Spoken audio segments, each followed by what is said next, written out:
Hello friends, MS coder में आपका स्वागत है। आज की हमारी इस वीडियो का टॉपिक है LL1 पार्सिंग टेबल। इसको हम प्रेडिक्टिव पार्सर भी बोलते हैं। तो आज की इस वीडियो में हम जानेंगे कि किस तरह से LL1 पार्सिंग टेबल को क्रिएट किया जाता है with easy method and easy language. तो यहाँ पर देखिए, हमने एक पूरा ग्रामर लिया हुआ है और इसका फर्स्ट एंड फॉलो हमने फाइंड आउट किया हुआ है। अगर आपको ये नहीं पता कि किस तरह से first and follow find out किया जाता है, तो लास्ट की जो 2 वीडियोज़ है पहले आप उनको देख लीजिए, जिनमें हमने फर्स्ट एंड फॉलो को बहुत ही डीपली डिस्कस किया है। तो यहाँ पर एक क्वेश्चन पूछा जाता है एग्जाम के अंदर, check the given grammar is LL1 और नॉट। हमें एक ग्रामर दी हुई होती है और हमें ये चेक करना होता है कि वो LL1 है या नहीं है। तो ये चेक करने के लिए सबसे पहले हमें क्या करना पड़ता है, एक टेबल पार्सिंग टेबल क्रिएट करनी पड़ती है।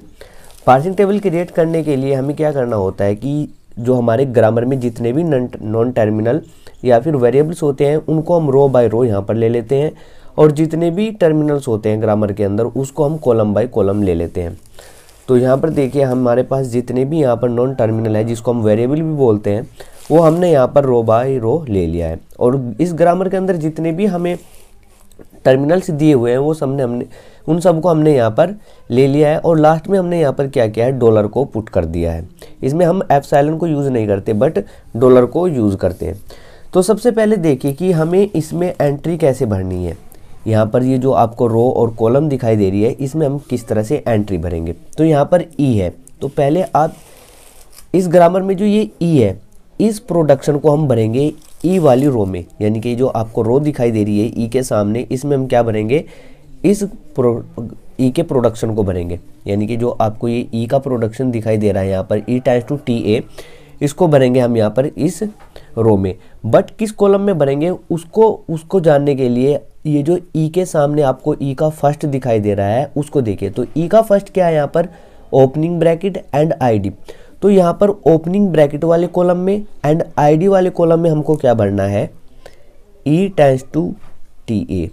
एक तो ID वाले में और एक ओपनिंग ब्रैकेट में हमें क्या भरना है, e times two TA। I hope कि आपको समझ में आ गया होगा कि हमने e times two TA ID और यहाँ पर जो ओपनिंग ब्रैकेट है इसमें क्यों भरा। नेक्स्ट आता है यहाँ पर A। तो A वाली रो में हमें कौन से एलिमेंट भरने हैं और किस कॉलम में भरने हैं उसको जानने के लिए आपको इसका फर्स्ट जानना होगा। यानी कि आपको पता होना चाहिए कि A का फर्स्ट क्या है। यहाँ पर जो A है ये 2 स्ट्रिंग प्रोड्यूस कर रहा है, मतलब A के 2 प्रोडक्शन है, एक तो ये वाला है और एक ये है जो एप्सिलॉन है। तो यहाँ पर जो पहला फर्स्ट है प्लस, तो इसमें जिस स्ट्रिंग में आपको प्लस दिखाई दे रहा है उस प्रोडक्शन को क्या कीजिए, आप प्लस वाले कॉलम के अंदर भर दीजिए। मतलब A के रो में और प्लस के कॉलम में हमें क्या भरना है, A times two plus TA। यहाँ तक आप भर दीजिए। तो आई होप कि आपको समझ में आ गया होगा कि हमने यहाँ पर ये क्या किया। नेक्स्ट जो यहाँ पर इसका फर्स्ट है A का, दैट इज एप्सिलॉन। बट इस टेबल में हमने कहीं भी क्या किया है, एप्सिलॉन को यूज नहीं किया है। तो इस सिचुएशन में जब किसी वेरिएबल का फर्स्ट एप्सिलॉन आ जाता है तो उस वेरिएबल का जो फॉलो होता है, फॉलो वाले कॉलम में हम एंट्री करते हैं। मतलब A का फॉलो क्या है, डॉलर है एंड क्लोजिंग ब्रैकेट है। तो जो डॉलर वाला कॉलम है, डॉलर वाला कॉलम यही तो है ना, और A वाली रो में और डॉलर वाली कॉलम में हमें क्या भरना है, A times to epsilon, A times to epsilon. और दूसरा डॉलर यहाँ, दूसरा फॉलो क्या है यहाँ पर, A का क्लोजिंग ब्रैकेट। यानी कि इस वाली रो में, ये जो आपको रो दिखाई दे रही है इस वाली कॉलम में और A के रो में हमें क्या भरना है, A टाइम्स टू एप्सिलॉन। तो आई होप कि आपको समझ में आ गया होगा कि हमने यहाँ पर क्या एंट्री की है और क्यों की है। नेक्स्ट रो है यहाँ पर T।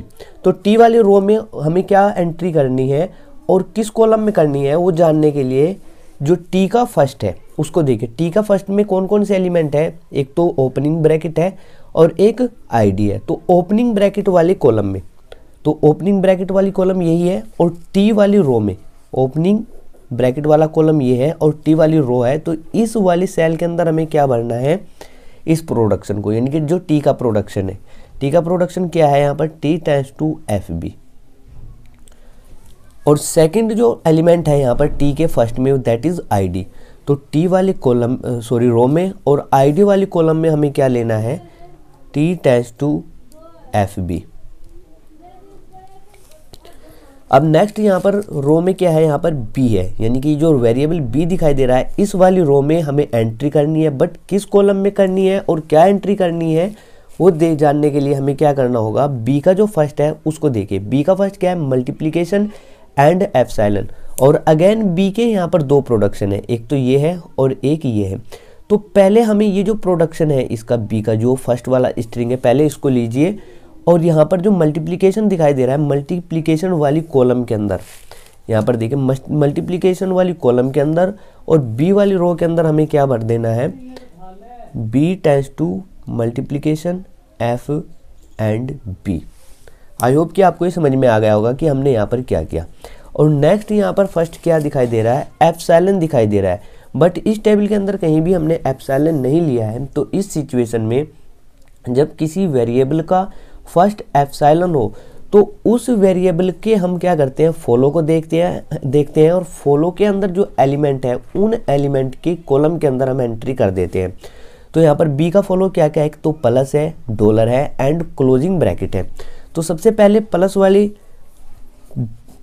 कॉलम के अंदर और बी वाली रो के अंदर हमें क्या भरना है, B tends to epsilon. Second यहाँ पर क्या है, डॉलर, तो डॉलर वाली कॉलम के अंदर और बी वाली रो के अंदर हमें क्या भर देना है, एंट्री कर देना है बी टेंस टू एप्सिलॉन। और फिर यहाँ पर है क्लोजिंग ब्रैकेट, यानी कि बी वाली रो के अंदर और क्लोजिंग ब्रैकेट की कॉलम के अंदर हमें क्या भरना है, B tends to epsilon, that's it. तो आई होप कि आपको यहाँ तक समझ में आ गया होगा। अब यहाँ पर नेक्स्ट है एफ, यानी कि जो एफ वाली रो है इसमें हमें किस कॉलम में क्या एंट्री करनी है वो देखने के लिए आप यहाँ पर देखिए जो एफ का फर्स्ट है, एफ का फर्स्ट क्या है, एक तो ओपनिंग ब्रैकेट है एंड आईडी है, यानी कि ओपनिंग ब्रैकेट की जो यहाँ पर आपको कॉलम दिखाई दे रहा है, ओपनिंग ब्रैकेट ये है और इसका कॉलम जो है ये वाला, इसके कॉलम में और एफ वाली रो के सामने, एफ वाली रो में इस सेल में हमें क्या भरना है, ये जो एफ का प्रोडक्शन आपको दिखाई दे रहा है, एफ दो प्रोडक्शन प्रोड्यूस कर रहा है, एक तो ये और एक ये। तो यहाँ पर क्या दिखाई दे रहा है आपको, फर्स्ट में जो पहला एलिमेंट है ओपनिंग ब्रैकेट, तो जिस प्रोडक्शन में यानी कि जिस स्ट्रिंग में आपको ओपनिंग ब्रैकेट दिखाई दे रहा है उसी स्ट्रिंग को आप यहाँ पर क्या कीजिए, भर दीजिए। तो इस वाली रो के कॉलम के अंदर हम क्या भर देंगे, F tends to opening bracket E and closing bracket. और नेक्स्ट एलिमेंट यहाँ पर क्या है, नेक्स्ट एलिमेंट है यहाँ पर आईडी, तो आईडी वाली रो कॉलम के अंदर और एफ में, एफ की जो रो है उसमें हम क्या भर देंगे, एफ टेंस टू आईडी। तो आई होप कि आपको ये समझ में आ गया होगा कि किस तरह से जो हम पार्सिंग टेबल होती है उसके अंदर हम एंट्री फिल करते हैं।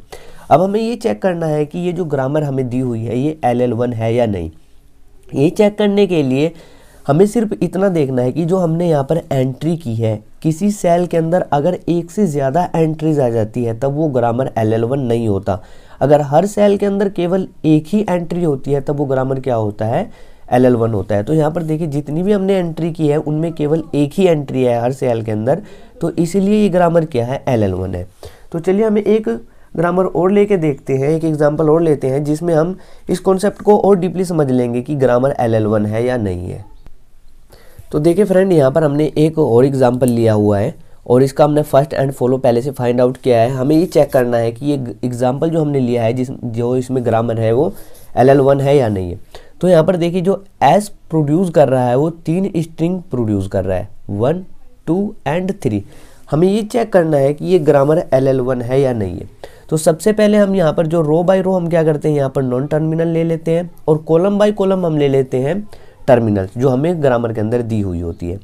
तो यहाँ पर देखिए एस वाली रो के अंदर और इन ये जो कॉलम है यहाँ पर टर्मिनल में, इनमें हमें क्या भरना है वो देखने के लिए आप इसके फर्स्ट को देखिए।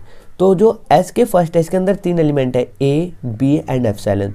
तो ए वाली रो के अंदर हमें क्या भरना है, ए वाली रो के अंदर हमें भरना है ये वाली प्रोडक्शन, जो एस की ये प्रोडक्शन आपको दिखाई दे रहा है। ये क्यों भरना है, क्योंकि इसी प्रोडक्शन से जो फर्स्ट एलिमेंट मिलता है हमको ए मिलता है, इस वाली प्रोडक्शन से हमें ए नहीं मिलता है। तो इसीलिए हम इस प्रोडक्शन को क्या करेंगे, ए वाली कॉलम के अंदर भर देंगे।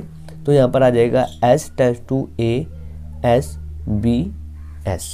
आई होप कि यहाँ तक आपको समझ में आ गया होगा। नेक्स्ट एलिमेंट है यहाँ पर बी, तो बी वाली कॉलम के अंदर हम क्या भर देंगे और एस वाली रो में S टेंड्स टू BSAS, यानी कि ये वाली प्रोडक्शन ले लेंगे हम यहाँ से।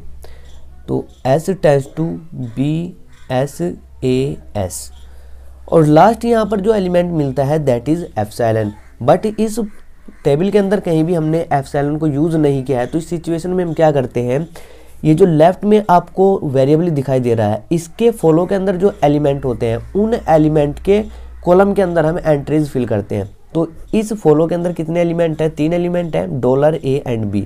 तो डॉलर के अंदर हमें क्या भरना है, S टेंड्स टू एप्सिलॉन, तो डॉलर के अंदर आ जाएगा S tends to epsilon. Second element यहाँ पर है A, तो A वाली रो के अंदर A वाली कॉलम के अंदर हम क्या फिल कर देंगे, S टेंड्स टू एप्सिलॉन। और फिर है यहाँ पर B, और B वाली कॉलम के अंदर हम क्या फिल कर देंगे, S टेंड्स टू एप्सिलॉन। तो जैसा कि आप देख सकते हैं यहाँ पर एक सेल के अंदर एक से ज़्यादा एंट्रीज है, तो इसीलिए ये ग्रामर क्या है, LL1 नहीं है। तो आई होप कि आपको ये समझ में आ गया होगा कि पार्सिंग टेबल किस तरह से क्रिएट किया जाता है और कैसे ये पता लगाया जाता है कि जो हमें ग्रामर दी हुई है वो LL1 है या नहीं है। पार्सिंग टेबल क्रिएट करने से पहले आपको ये पता होना चाहिए कि हम फर्स्ट किस तरह से फाइंड आउट करते हैं और फॉलो किस तरह से फाइंड आउट किया जाता है। अगर अभी तक आपने ये वीडियो नहीं देखी जिसमें हमने फर्स्ट एंड फॉलो को फाइंड आउट किया था, तो पहले आप उनको देख लीजिए। अगर ये वीडियो आपको अच्छी लगी हो तो इस वीडियो को ज़रूर लाइक कीजिएगा, और अगर अभी तक आपने इस चैनल को सब्सक्राइब नहीं किया है तो प्लीज़ इस चैनल को ज़रूर सब्सक्राइब कर दीजिएगा। Thanks for watching.